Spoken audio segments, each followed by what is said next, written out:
Deyirlər, ən çətin zaman can verən zamandır. Dünya bitdi, vəssalam. Bütün həvəslər, hamısı söndü. Dostluq, hər şey yaddan çıxıb. Gedirsən əbədiyyətə. Dünya ilə vidalaşırsan.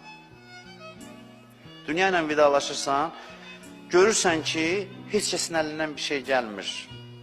Şeytan gəlir, deyir ki, mənə sığın, mənə sığın. Mən həll eləyəcəm. Görürsən, heç kəsin əlindən bir şey gəlmir. Hədislərdə var, şeytan sizin imanınız barədə gücünü o vaxta saxlayıb. Bütün gücünü saxlayıb, can verən vaxtınıza ehtiyatlı olun. Orada nə mani olacaq bizə? Allah barədə bədgüman olanlar orada şeytana sığınacaq. Amma Allahın rəhmətinə ümidvar olanlar, deyəcəksən, gedin, mənim Rəbbim var. Düzdür, mən günahkaram, amma mehriban Allaha tərəf gedirəm. Bu söz bəsdir. Kim bu sözlə dünyadan köçsə bağışlanıb, mən bu vədəni hədislərə, ayələrə istinadən aşırı gizə sizə verə bilərəm.